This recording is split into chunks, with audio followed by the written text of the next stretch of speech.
সেই আনন্দে আমি গ্রামের সবাইকে মিষ্টি খাওয়াচ্ছি। তুমি একটু মিষ্টি মুখ করো আমার না। আমায় ক্ষমা করবেন কর্তামা, আমি মিষ্টি খেতে পারবো না। কেন, কি সমস্যা? আমার গলা দিয়ে কিছু নামবে না কর্তামা, আমি সেই অবস্থাতেই নেই। কি হয়েছে তোমার অন্নপূর্ণা? এই তো পঞ্চায়েতে সব ঠিক হয়ে গেল, তারপরেও কান্নাকাটি করছো। ইন্দিরা আবার ভয় দেখাচ্ছে নাকি?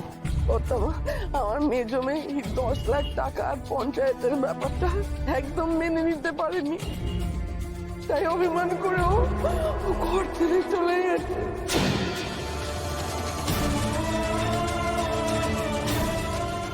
সে কি?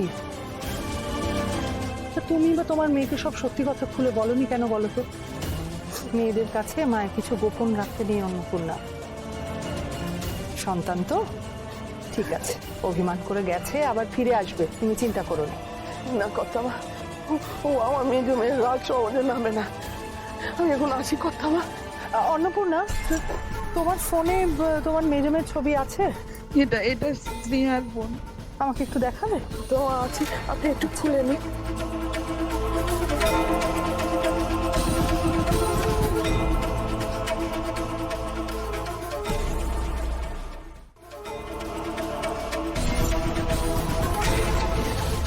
এটা তো তোমার বড় মেয়ের সাথী। হ্যাঁ কর্তামা, পরের ছবিগুলো দেখুন।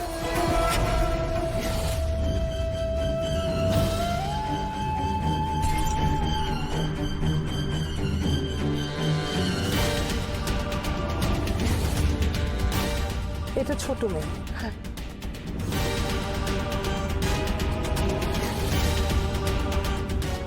এই দেখো, এটাতে তোমরা 4 জন আছো, অথচ তোমার মেজমের মুখটাই দেখা যাচ্ছে না।